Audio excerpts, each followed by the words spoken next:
अस्सलाम वालेकुम स्टूडेंट्स, आज हम टॉपिक डिस्कस करने लगे हैं वो है एफएससी पार्ट 1 का चैप्टर नंबर 9। टॉपिक का नेम है जिम्नोस्पर्मी और एंजियोस्पर्मी। ठीक है, तो ये दो ग्रुप्स हैं प्लांट्स के जिनको हम डिस्कस करेंगे। अगर सबसे पहले हम इनके लिटरल मीनिंग को देखें, जिम्नोस्पर्मी को अलग अलग करके देखें तो जिम्नो का क्या मतलब है? नेकेड। जिम्नो का क्या मतलब है? नेकेड। और स्पर्मी किसे कहते हैं? सीड को। मतलब कि नेकेड सीड, जो सीड अनकवर है, नेकेड ऐसी चीज़ को कहते हैं कि जो किसी कवरिंग के अंदर नहीं होती। लाइक आप बात करते हो नेकेड आई की, तो नेकेड आई के मतलब आप किसी माइक्रो ऑर्गेनिज्म को नेकेड आई के बगैर नहीं देख सकते, ऐसे ही है।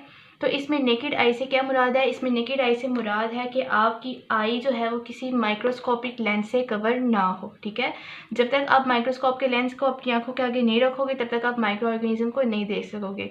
तो नेकेड बेसिकली कैसे कहते हैं? अनकवर्ड चीज़ को। ठीक है, जो किसी चीज़ में कवर नहीं होती। तो ये सीड क्या है? नेकेड सीड है, ये किसी चीज़ में कवर नहीं है। उसके बाद जिम्नोस्पर्मी जो है ना वो सीड प्लांट का सबसे सक्सेसफुल ग्रुप है और 1/3 जो है वर्ल्ड फॉरेस्ट के उसके स्पाम पौधे जो हैं वो क्या है? जिम्नोस्पर्म है।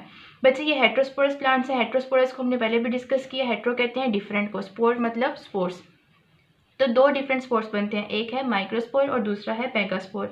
आपने हमेशा ये बात याद रखनी है कि जो माइक्रो है वो किसके लिए लफ्ज़ यूज़ होता है? मेल के लिए। और मेगा का मतलब जहाँ पे भी आएगा मेगा का लफ्ज़ आपने समझ जाना है, यानी कि ये फीमेल रिप्रोडक्टिव स्ट्रक्चर की बात हो रही है, मेगास्पोर। अब माइक्रोस्पोर जो होते हैं वो किस पे लगते हैं? माइक्रोस्पोरोफिल पे। फिल किसे कहते हैं? लीफ को। फिल किसे कहते हैं? लीफ को। ये पहले भी बात हुई है कि फिल लीफ को कहा जाता है। और दूसरे क्या है? मेगास्पोर, तो वो किस पे लगेंगे? मेगास्पोरोफिल पर। अब ये ना दो तरह के फर्टाइल लीव्स होते हैं, किसके अंदर? जिम्नोस्पर्मी के अंदर। फर्टाइल बच्चे कोई भी ऐसी चीज़ जो रिप्रोडक्शन में इन्वॉल्व होती है उसको क्या कहा जाता है? फर्टाइल। और जो रिप्रोडक्शन में इन्वॉल्व नहीं होती है इसे क्या कहते हैं? स्टेराइल। तो ये जो दोनों लीफ हैं ये किसके अंदर इन्वॉल्व हैं? जो फिल्स हैं माइक्रोस्पोरोफिल और मेगास्पोरोफिल, क्योंकि वो किसको बना रहे हैं? माइक्रोस्पोर को और मेगास्पोर को। वो उसके ऊपर प्रेजेंट है, रिप्रोडक्शन में इन्वॉल्व है, इसलिए इनको क्या कहा जाता है? Fertile leaves. यहाँ पर देखें ये ग्रीन कलर का क्या लगा हुआ है? Fertile leave. और इसके ऊपर एक्सपोज सरफेस में क्या चीज़ पड़ी है? ओव्यूल पड़ी है। यही बात यहाँ पे की गई है कि अगर ये मेरे हाथ जो है ये क्या है? एक मेगास्पोरोफिल है, एक फर्टाइल लीव है। फर्टाइल क्यों है? क्योंकि इसके ऊपर क्या पड़ा हुआ है? रिप्रोडक्टिव स्ट्रक्चर ओव्यूल पड़ा हुआ है। ठीक है, अब ये जो ओव्यूल है इसके अंदर क्या चीज़ प्रेजेंट है? हम लोगों ने पढ़ा था ओव्यूल के अंदर मेगास्पोरेंजियम होता है, उससे फीमेल गेमेटोफाइट बनता है और उससे एग बनता है। एग की प्रोटेक्शन के लिए सारे एवोल्यूशनरी स्टेप्स हैं जो ग्रुप्स में आप लोगों को शो हो रहे हैं। तो अब इस ओव्यूल को बिल्कुल एक्सपोज सरफेस में पड़ा हुआ है, इन्वायरमेंट का कोई भी फैक्टर आके इसको बहुत इफेक्ट कर सकता है और प्लांट के सर्वाइवल को वो क्वेश्चन कर सकता है। प्लांट्स अपने सर्वाइवल पे कॉम्प्रोमाइज़ नहीं करते। ठीक है, they are very intelligent organism. तो उन्होंने क्या किया, इस ओव्यूल को बजाय इसके कि एक्सपोज सरफेस में रखते, ये जो मेगास्पोरोफिल थे, ये जो लीव्स थे, ठीक है, उन्होंने क्या किया, इसको आपस में फ्यूज़ करवा लिया और क्या बना दिया? एक कवरिंग बना दी। लेकिन ये काम अभी इस जिम्नोस्पर्मी में नहीं हुआ। जिम्नोस्पर्मी में क्या हुआ है? अभी सिर्फ ये इस तरह से मेगास्पोरोफिल के ऊपर ओव्यूल पड़ा हुआ है। तो इसको क्या कहते हैं? Naked seed. जब ये किसी चीज़ से कवर नहीं है इसको क्या कहेंगे? Naked seed, uncovered seed. ठीक है, ये बिल्कुल एक्सपोज सरफेस में पड़ा है। आगे देखें स्टूडेंट्स के ovules formed on expose surface में बनते हैं, फर्टाइल लीफ पे बनते हैं, मेगास्पोरोफिल कहा जाता है इसको। इसमें भी हेट्रोमॉर्फिक अल्टरनेशन ऑफ जनरेशन होती है। हेट्रोमॉर्फिक अल्टरनेशन ऑफ जनरेशन का मतलब है स्पोरोफाइट से गेमेटोफाइट का बनना और गेमेटोफाइट से वापस स्पोरोफाइट का बनना। ओके, उसके बाद अगर हम फीमेल गेमेटोफाइट की बात करें तो वो परमानेंटली रिटेन करते हैं ओव्यूल में। अगर ओव्यूल ये है, ओव्यूल हम किसे कहते हैं? इनटेग्यूमेंटेड इनडेसेंट फीमेल गेमेटोफाइट यानी कि मेगास्पोरेंजियम। ठीक है, तो ओव्यूल के अंदर परमानेंटली रिटेन क्या होती है? Female gametophyte. अब जब मेगास्पोरोफिल है इसके अंदर फोल्ड नहीं करते, जिस तरह से मैंने आप लोगों को बताया कि मेगास्पोरोफिल जो लीव्स हैं वो इसके अंदर इसको फोल्ड नहीं करते, इसे ज्वाइन नहीं करते और ओवरी इसके अंदर नहीं बनती। ओवरी बनती है एंजियोस्पर्म में, हम उस पर डिस्कस करेंगे। यहाँ पर क्या है, सिर्फ एक बात सिंपल सी ये है कि इसमें अनकवर्ड सीड है। ठीक है, वो एक्सपोज सरफेस में पड़े होते हैं, नेकेड सीड इनको कहते हैं। इसी एग्जाम्पल में बच्चे साइकस है, पाइनस है, टेक्सस है, सिड्रस है। ठीक है, तो ये आपने एग्जाम्पल शॉर्ट क्वेश्चन एमसीक्यू के लिए याद करनी है।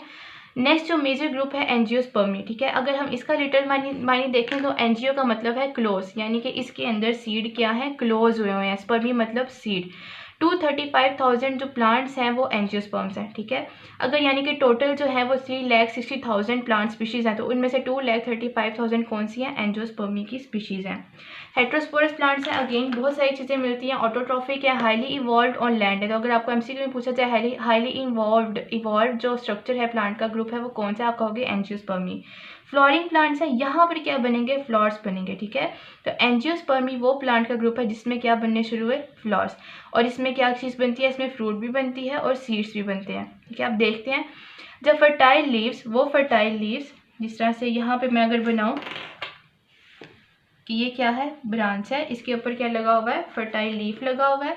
और फर्टाइल लीफ के ऊपर क्या रह रहा है, ओव्यूल पड़ा हुआ है, एक्सपोज सरफेस में पड़ा हुआ था। लेकिन क्या होगा, फोल्डेड एंड ज्वाइंट, ये फोल्ड हो जाएगा, ये फोल्ड हो जाएगा। ये फर्टाइल लीफ पड़ा हुआ है, इसके ऊपर ओव्यूल है, ये फोल्ड हो जाएगा और ज्वाइन हो जाएगा कहाँ पे, मार्जिन्स के ऊपर। अब जब मार्जिन्स के ऊपर ये फोल्ड हो जाएगा तो इसके इर्द गिर्द एक कवरिंग बन जाएगी, इसको क्या कहते हैं, ओवरी। यहाँ पे देखें ये मेगास्पोरोफिल है, ठीक है, फीमेल रिप्रोडक्टिव स्ट्रक्चर, वो लीफ जिसके ऊपर क्या पड़ा है, फीमेल रिप्रोडक्टिव स्ट्रक्चर, ओव्यूल। जब ये मेगास्पोरोफिल फोल्ड करेंगे और ज्वाइन करेंगे अपने मार्जिन्स यानी कि कॉर्नर पर, तो ये इस तरह से ग्रीन मेगास्पोरोफिल, ग्रीन ओवरी में आपको मैंने शो किया, ये एक पूरी कवरिंग बन जाएगी किसके इर्द गिर्द, ओव्यूल के इर्द गिर्द। ये सारे प्रोसेसेस क्यों हो रहे हैं, सिर्फ इस ओव्यूल की प्रोटेक्शन प्रोवाइड करने के लिए, ठीक है, क्योंकि ओव्यूल के अंदर एग भरा हुआ है, ठीक है। तो एग की प्रोटेक्शन के लिए ये स्ट्रक्चर ज़रूरी था। प्लांट के सर्वाइवल की सबसे इंपॉर्टेंट चीज़ ये थी कि वो अपने रिप्रोडक्टिव स्ट्रक्चर को प्रोटेक्शन प्रोवाइड करे। उसके बाद क्या होगा, जब फर्टिलाइजेशन होगी, फर्टिलाइजेशन कहते हैं जब एग और पोलन मिलेंगे। अब एग कहाँ पे पड़ा है, ओवरी के अंदर, ओव्यूल की शक्ल में, ठीक है। ओव्यूल के अंदर, ओव्यूल जो है उसके अंदर क्या बनेगा, एग बनेगा। ये जो पोलन है, जो मेल गेमेटोफाइट है, ये यहाँ से आएगा, इस स्टिग्मा स्टाइल से होता हुआ ओवरी के अंदर जाएगा और वहाँ पे जाके उसको क्या कर देगा, फर्टिलाइज कर देगा। अब क्या बन जाएंगे, fertilized ovule is called seed, हमने ये डेफिनेशन भी पढ़ी थी। अब ये जो ओव्यूल था ये फर्टिलाइज होकर पोलन की मदद से क्या बन गया, सीड बन गया, और ये ओवरी किस में कन्वर्ट होगी, फ्रूट में कन्वर्ट होगी, ठीक है। अब यही बात यहाँ पे लिखी है कि ये क्या बनाते हैं, फ्रूट और सीड्स बनाते हैं। और इसके अलावा ये फ्लोरिंग प्लांट्स भी हैं। तो एंजियोस्पर्म का दूसरा नाम क्या है, फ्लोरिंग प्लांट्स। अब इसमें भी हेट्रोमॉर्फिक अल्टरनेशन ऑफ जनरेशन मौजूद है, जिस तरह उसमें मौजूद थी। स्पोरोफाइट है, गेमेटोफाइट है। स्पोरोफाइट बॉडी जो होती है वो क्या होती है, हमेशा लार्ज है, कॉन्स्पिशियस है, मतलब डोमिनेंट है और इंडिपेंडेंट है, वो किसी पे डिपेंड नहीं करती। लेकिन जो गेमेटोफाइट है वो रिड्यूस है और वो डिपेंडेंट है। क्यों, क्योंकि ये देखेंगे एक स्पोरोफाइट बॉडी है, उसके अंदर ओव्यूल है और ओव्यूल के अंदर क्या पड़ा हुआ है, मेगा गेमेटोफाइट, ठीक है। तो मेगा गेमेटोफाइट या गेमेटोफाइट रिड्यूस होता है और वो डिपेंड करता है किसके ऊपर, स्पोरोफाइट के ऊपर। इसके एग्जांपल में बच्चे इंडियन पाइप प्लांट है, ये एक पैरासिटिक प्लांट है, ठीक है। इसके पास क्लोरोफिल नहीं होता, इसकी कुछ दो कैरेक्टरिस्टिक्स यहाँ पे मेंशन की गई हैं। तो यहाँ तक हमारा ये टॉपिक कंप्लीट होता है। बहुत सारी चीज़ें मिलती जुलती हैं, बस डिफरेंस ये है कि इसमें नेकेड सीड है और यहाँ पे क्लोज सीड है। तो ये बहुत इंपॉर्टेंट टॉपिक है, आपने इसको अच्छे से करना है। थैंक यू स्टूडेंट्स, अल्लाह हाफिज़।